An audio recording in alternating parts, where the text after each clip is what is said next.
Auzubillahiminash-shaytanir-rajim. Bismillahir-rahmanir-rahim. Here is Taimur Hamid and a very warm welcome to all of you in my YouTube channel Universe of Physics. Today we will discuss about prefixes. आज हम जो topic discuss करेंगे वो prefixes के बारे में होगा। सबसे पहले हमने प्रीफिक्सेस को डिफ़ाइन करना है, फिर हमने बताना है कि प्रीफिक्सेस को हम क्यों यूज़ करते हैं, ठीक है। फिर हमने एक प्रीफिक्सेस का टेबल ड्रा करना है, ठीक है। उसके बाद कुछ कन्वेंशंस हमने डिस्कस करनी है फॉर राइटिंग एसआई यूनिट्स को। तो सबसे पहले प्रीफिक्सेस को डिस्कस करें तो प्रीफिक्सेस हमारे पास कुछ ऐसे स्पेशल वर्ड्स होते हैं जिनको हम रेफ़र करते हैं पावर ऑफ 10 में, यानी कि prefixes are the special words which refers to the power of 10, जो 10 की पावर में लिखे जाते हैं। And just before SI unit, और उनको लिखा कब जाता है? ऐसा यूनिट से पहले। तो यहाँ पे सबसे पहले मैं लिख लेता हूँ prefixes are special words refers to the power of 10 just before the SI unit, just before the SI unit। यानी कि प्रीफिक्सेस को हम जस्ट बिफोर SI यूनिट लिखते हैं, SI यूनिट लिखते हैं, यानी SI यूनिट से पहले लिखते हैं, ठीक है। अब देखें फॉर एग्जांपल मेरे पास है मिलीमीटर और नैनो सेकेंड, ठीक है। इसी तरह आप लिख सकते हैं पीको फैरड, ठीक है। तो ये डिफरेंट मैंने एग्जांपल्स दी। अब इसमें देखें जो मेरे पास मीटर है, जो मेरे पास सेकेंड है, जो मेरे पास फैरड है, ये मेरे पास यूनिट्स हैं, ठीक है। जिस तरह मीटर मेरे पास लेंथ की यूनिट है, ठीक है, स्टैंडर्ड यूनिट है। सेकंड मेरे पास टाइम की स्टैंडर्ड यूनिट है। इस तरह फैरड मेरे पास कूलम की यूनिट है, ठीक है। अब ये तो मेरे पास यूनिट्स हैं, दीज आर यूनिट्स, लेकिन ये जो मिली है मेरे पास, ठीक है, जो नैनो है मेरे पास, जो पीको है मेरे पास, ये मेरे पास प्रीफिक्सेस हैं, ठीक है, जो हमने यूज़ कैसे किए हैं? जस्ट बिफोर ऐसा यूनिट, यानी ऐसा यूनिट से पहले। अब जो हमारे पास प्रीफिक्सेस होते हैं, these are frequently used in measurements, these are frequently used in measurements। इनको measurements में frequently क्या किया जाता है? यूज़ किया जाता है। इनको स्पेसिफिक नेम्स दिए जाते हैं, इनके सिंबल्स होते हैं, ठीक है, और ये फ्रीक्वेंटली हमारे पास क्या होते हैं? measurements में यूज़ होते हैं। why we use prefixes, हम प्रीफिक्सेस को यूज़ क्यों करते हैं? या हम ये भी कह सकते हैं नीड ऑफ यूजिंग प्रीफिक्सेस, यानी प्रीफिक्सेस को क्यों हम यूज़ करते हैं, क्यों हमें प्रीफिक्सेस की ज़रूरत पड़ती है। अब देखिए फिज़िक्स में सम टाइम हमारे पास कुछ वैल्यूज़ ऐसी आ जाती हैं जो बहुत लार्ज होती हैं, और कुछ वैल्यूज़ ऐसी आ जाती हैं जो बहुत हमारे पास क्या होती हैं? स्मॉल होती हैं, ठीक है। तो फिर उनको लिखना हमारे पास क्या हो जाता है? डिफ़िकल्ट हो जाता है। और इसी डिफ़िकल्टी को ओवरकम करने के लिए हम क्या करते हैं? वहाँ पे प्रीफिक्सेस का इस्तेमाल करते हैं। प्रीफिक्सेस की हेल्प से उस वैल्यूज़ को क्या करते हैं? लिखते हैं, ठीक है। तो some time in physics while taking measurements some quantities are very large while others are very small, यानी कुछ नंबर्स हमारे पास ऐसे आ जाते हैं जो बहुत लार्ज होते हैं, कुछ ऐसे आ जाते हैं जो बहुत क्या होते हैं? स्मॉल हो जाते हैं, और उनको लिखना हमारे लिए क्या हो जाता है? डिफ़िकल्ट हो जाता है। इसी डिफ़िकल्टी को ओवरकम करने के लिए हम उन वर्ड्स को एक स्पेशल नेम देते हैं, और वो स्पेशल नेम हमारे पास क्या होते हैं? प्रीफिक्सेस होते हैं, और वो हमेशा हम यूज़ कब करते हैं? ऐसे यूनिट से पहले यूज़ करते हैं। अब यहाँ पे सबसे पहले मैं प्रीफिक्सेस का एक टेबल ड्रा करने जा रहा हूँ, ठीक है, जिसमें कुछ प्रीफिक्सेस को हम क्या करेंगे? एक्सप्लेन करेंगे, ठीक है। सबसे पहले मैं लिखता हूँ prefix symbol and their multiple, अब प्रीफिक्सेस को लिखना स्टार्ट करते हैं। Atto, femto, pico, nano, micro, milli, centi, deci, deca, hecto, kilo, mega, giga, tera, peta and AXA. ये हमारे पास कुछ प्रीफिक्सेस हैं, ठीक है।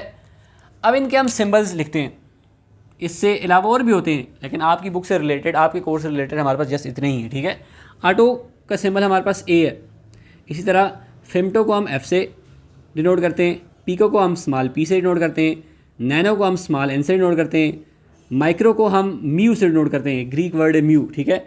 मिली को हम रिप्रेजेंट करते हैं एम से, सेंटी को हम रिप्रेजेंट करते हैं सी से, डेसी को हम रिप्रेजेंट करते हैं डी से, डेका को रिप्रेजेंट करते हैं हम डी ए से, हेक्टो को रिप्रेजेंट करते हैं हम एच से, किलो को हम रिप्रेजेंट करते हैं के से, मेगा को रिप्रेजेंट करते हैं कैपिटल एम से, इसी तरह गीगा को रिप्रेजेंट करते हैं कैपिटल जी से, टेरा को रिप्रेजेंट करते हैं कैपिटल टी से, पीटा को रिप्रेजेंट करते हैं कैपिटल पी से, और एक्सा को रिप्रेजेंट करते हैं ई से। अब इसी तरह इनके मल्टीपल्स लिखते हैं।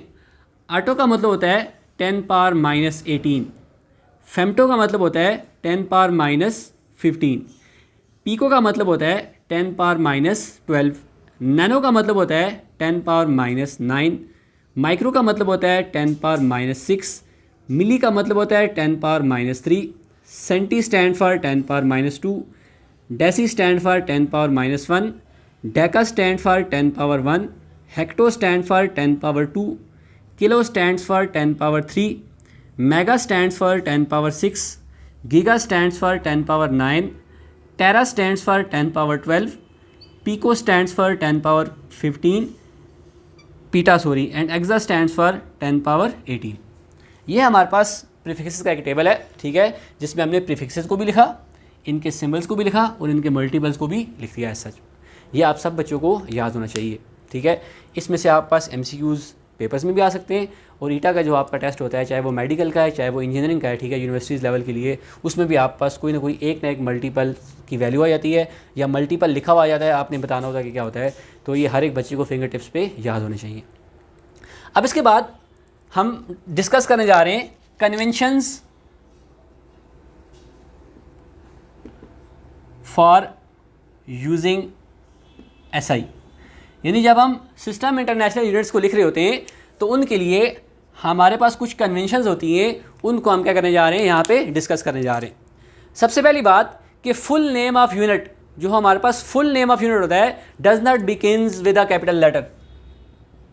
Full name of unit doesn't begins with a capital letter, यानी कि फुल नेम ऑफ यूनिट, अगर हम कोई यूनिट लिख रहे हैं, उसका फुल नेम लिख रहे हैं, तो वो फुल नेम कभी भी हमारे पास कैपिटल लेटर से नहीं लिखा जाएगा। अगर वो साइंटिस्ट का नेम है तो फिर भी वो कैपिटल लेटर से नहीं लिखा जाएगा। फॉर एग्जांपल के तौर पे यहाँ पे लेते हैं, न्यूटन हम लिखते हैं, ठीक है। अब न्यूटन है मेरे पास, NEWTON न्यूटन, ये मेरे पास नेम ऑफ साइंटिस्ट है। नेम ऑफ क्या है? साइंटिस्ट, ठीक है। लेकिन ये मेरे पास फोर्स की स्टैंडर्ड यूनिट भी है, ठीक है।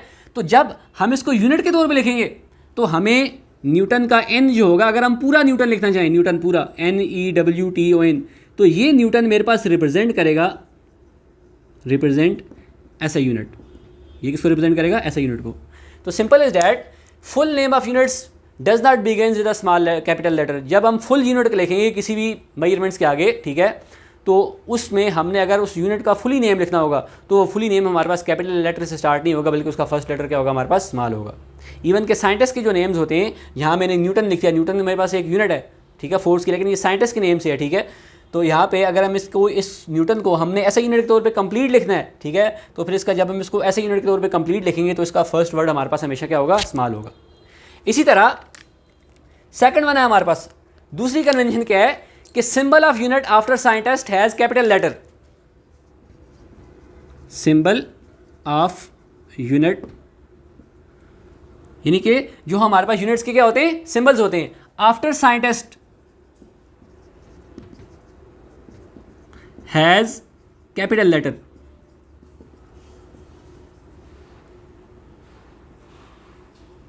यानी कि अगर हमने यूनिट्स के सिंबल लिखने हो, ये तो फुल नेम लिखे ना पहले में, अब अगर यूनिट्स के हमने क्या लिखने हो? सिंबल लिखने हो, आफ्टर साइंटिस्ट, यानी साइंटिस्ट के पूरे नेम की जगह अगर हमने उसका सिंबल लिखना हो तो वो हम किससे लिखेंगे? Has, sorry, scientist has capital, हाँ, उसको हम किससे लिखेंगे? कैपिटल लेटर से लिखेंगे।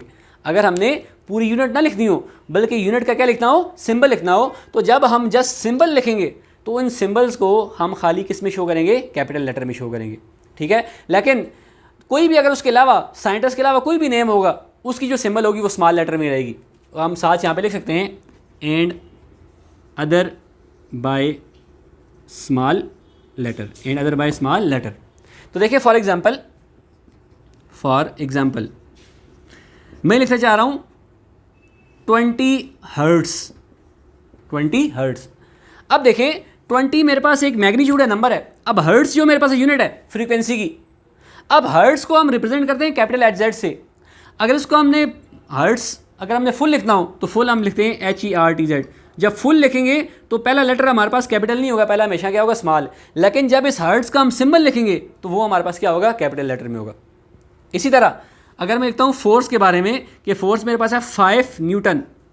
अब ये न्यूटन मेरे पास सिंबल है, पूरी की पूरी यूनिट नहीं है, तो सिंबल हमेशा क्या होगा, कैपिटल होगा। अगर इसकी जगह मैंने सिंबल की जगह मैंने पूरी यूनिट लिखनी हो तो फिर हम लिखेंगे न्यूटन, NEWTON, न्यूटन, ठीक है। तो ये हमारे पास 2 कन्वेंशन होगी। अब तीसरी जो हमारे पास नंबर्स होते यूनिट्स होती हैं, ठीक है, सॉरी जो प्रीफिक्सेस होते हैं, prefixes are written before unit, ठीक है। थर्ड वन हमारे पास क्या है, prefixes are written before SI unit, यानी कि हम इसको ये भी कह सकते हैं adjacent to the unit, adjacent to the unit, यानी कि जो हम प्रीफिक्सेस लिखते हैं वो SI यूनिट से पहले लिखते हैं और बिल्कुल SI यूनिट के साथ जोड़ के लिखते हैं, बिल्कुल SI यूनिट के साथ क्या करते हैं, जोड़ के लिखते हैं। लेट्स सपोज मेरे पास है 5 पिको फैरेड, 5 पिको फैरेड। अब पिको मेरे पास प्रीफिक्सेस है और फैरेड मेरे पास यूनिट है।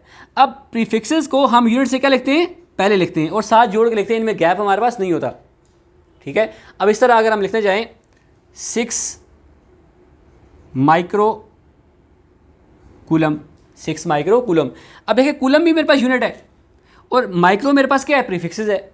अब ये जो हम प्रीफिक्सेस लिखेंगे ये SI यूनिट से पहले लिखेंगे और बिल्कुल SI यूनिट के साथ ये एडजेसेंट लिखते हैं, जोड़ के लिखते हैं, इनमें कोई भी गैप हमारे पास नहीं होता। अब इस तरह ये 3 हो गए। अब फोर्थ वन है हमारे पास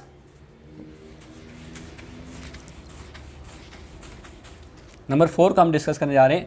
अगर हमारे पास कम्बिनेशन ऑफ यूनिट्स आ जाए, यानी एक या एक से ज़्यादा यूनिट्स, दो यूनिट्स आ जाएं, बाज़ टाइम 3 भी आ जाती हैं, ठीक है, तो the combination of units is written each one with one a part. The combination of units is written each one from a part, यानी जब हमारे पास कम्बिनेशन ऑफ यूनिट्स आ जाए, एक से ज़्यादा यूनिट्स आ जाएं, तो जब एक से ज़्यादा यूनिट्स को हम लिखेंगे तो उनके दरमियान हम एक वर्ड का क्या देंगे, गैप देंगे, उनको साथ में जोड़ के नहीं लिखना। लेट्स सपोज मेरे पास आया है न्यूटन मीटर, जिस तरह टार्क की मेरे पास यूनिट है, ठीक है, टार्क मेरे पास इक्वल न्यूटन मीटर के, ठीक है। अब जब न्यूटन मीटर हमारे पास कम्बिनेशन ऑफ यूनिट्स आ गई है, ठीक है, तो जब कम्बिनेशन ऑफ यूनिट्स होगी तो इन यूनिट्स को हमने साथ जोड़ के इस तरह नहीं लिखना न्यूटन मीटर, ये गलत होगा। इन दोनों यूनिट्स के दरमियान हमारे पास क्या होना चाहिए, गैप होना चाहिए। तो इसी तरह कोई भी अगर हमारे पास कम्बिनेशन ऑफ 2 यूनिट्स आ जाए तो जब उनको यूनिट्स को हम लिखते हैं तो उन यूनिट्स के दरमियान में हमारे पास क्या होना चाहिए, गैप होना चाहिए। इस तरह हमारे पास 5th वन है compound prefixes are not allowed. Compound prefixes से मुराद कि हम 2 या 2 से ज़्यादा प्रीफिक्सेस को एक साथ ही लिख सकते, ठीक है। Double, triple or so on prefixes are not allowed, double उनको हम कहते हैं कंपाउंड प्रीफिक्सेस। तो जो हमारे पास कंपाउंड प्रीफिक्सेस होते हैं वो हमारे पास अलाउड नहीं होते। फॉर एग्जांपल हम इस तरह लिख सकते हैं 5 माइक्रो फैरेड, ये 2 मैंने प्रीफिक्सेस एक साथ लिख दिए हैं। अब माइक्रो का मतलब था 10⁻⁻6, इस माइक्रो में मतलब 10⁻⁻6, तो 10⁻⁻6 तो 10⁻⁻6 10⁻⁻12 होता है। तो हमारे पास 10⁻⁻12 किसकी इक्वल होता है, पिको की इक्वल होता है। तो हम इसके लिख सकते हैं 5 पिको फैरेड। ये नहीं है कि 2 या 3 का प्रीफिक्सेस को हम एक साथ लिख देंगे, बल्कि उन सारों को कम्बिनेशन करके हम कोई एक प्रीफिक्सेस लिखेंगे। अब इसी तरह फिर हमारे पास है 6th वन, जब हमारे पास multiple of a base unit is power, जब हमारे पास मल्टीपल आ जाए बेस यूनिट का पावर में, ठीक है, तो वो सारी की सारी पावर पूरी की पूरी वैल्यू पे होल क्या हो जाती है, मल्टीप्लाई हो जाती है, वो किसी एक पे नहीं रहती बल्कि वो होल क्या हो जाती है, multiply. When power of base unit is multiple, यानी बेस यूनिट की पावर जब क्या आ जाए, मल्टीपल आ जाए, then it applies on whole term, तो फिर वो सारी की सारी टर्म पे क्या हो जाती है, अप्लाई हो जाती है, वो सारी की सारी टर्म पे क्या हो जाती है, अप्लाई। अब देखिए फॉर एग्जांपल मेरे पास आ गया 1 किलोमीटर स्क्वायर, 1 किलोमीटर स्क्वायर। अब ये बेस यूनिट है, इसकी मेरे पास पावर आ गई है स्क्वायर, तो जब इसको हम कंप्लीटली लिखेंगे, एक्सप्लेन करके लिखेंगे, तो ये 1 जो मीटर स्क्वायर जो होगा सारी की सारी वैल्यू पे आएगा। इसको हम इस तरह लिखेंगे 1 किलोमीटर होल स्क्वायर, तो इसको हम लिख देंगे 1 इंटू, किलो का मतलब है 10 पावर 3, इसका भी स्क्वायर हो जाएगा और मीटर का भी क्या हो जाएगा, स्क्वायर हो जाएगा, तो 1 इंटू 10 पावर 6 मीटर स्क्वायर। तो इसका मतलब ये है कि जब power of a base unit हमारे पास मल्टीपल आ जाए, जब power of a base unit हमारे पास क्या आ जाए, मल्टीपल आ जाए, तो वो जो हमारे पास उस बेस यूनिट का मल्टीपल होता है वो सारी की सारी वैल्यू पे कम्प्लीटली क्या होता है, मल्टीपल के तौर पे आता है, वो किसी सिंगल वैल्यू पे नहीं आता। इसी तरह लास्ट है हमारे पास, लास्ट कन्वेंशन है, while substituting values, while substituting values in final result, जब आप वैल्यूज को सब्स्टिट्यूट कर रहे हो फाइनल रिजल्ट में, तो आपने चेक करना होता है कि क्या जो सारी की सारी यूनिट्स हमने लिखी हैं वो स्टैंडर्ड यूनिट में है या नहीं है। तो while substituting values in final result, first check all the values are in standard unit or not, यानी कि जब आप फार्मूलाज अक्सर आप जब हम न्यूमेरिकल सॉल्व करते हैं उसमें हम डेटा लिखते हैं, तो डेटा लिखते हुए हम सबसे पहले ये देखते हैं कि सारी की सारी जो वैल्यूज़ है हमारे पास वो स्टैंडर्ड यूनिट में है या नहीं है, ठीक है, जब उसकी वैल्यू फार्मूला में पुट करते हैं। तो जब तक हमारे पास सारी की सारी वैल्यू स्टैंडर्ड यूनिट में ना हो तो हम उसको फार्मूला में पुट नहीं करते। तो एक कन्वेंशन हमारे पास ये भी है कि जब हम सारी वैल्यूज़ को सब्स्टिट्यूट कर रहे हो फाइनल रिजल्ट में, तो उससे पहले हम ये देखते हैं कि हमारे पास ये जो फाइनल रिजल्ट में वैल्यूज़ हम सब्स्टिट्यूट कर रहे हैं, क्या ये वैल्यूज़ हमारे पास स्टैंडर्ड यूनिट में है या नहीं है। अगर ना हो तो सबसे पहले हम उनको किस में कन्वर्ट करते हैं, स्टैंडर्ड यूनिट में कन्वर्ट करते हैं। तो ये हमारे पास था प्रीफिक्सेस के बारे में और इसकी कुछ स्टैंडर्ड कन्वेंशंस के बारे में। आई होप कि आप सबको यहाँ से डिटेल से समझ आ गई होगी। इसके बारे में अगर आपको कोई भी डिफ़िकल्टी हो, कोई भी प्रॉब्लम हो, तो आप डिस्कस कर सकते हैं कमेंट सेक्शन में, आपको उसका जवाब भी मिल सकता है। इंशाल्लाह जो हमारे पास नेक्स्ट लेक्चर होगा वो एरर्स और अनसर्टेनिटी के बारे में होगा। तब तक के लिए अल्लाह हाफ़िज़, थैंक यू वेरी मच।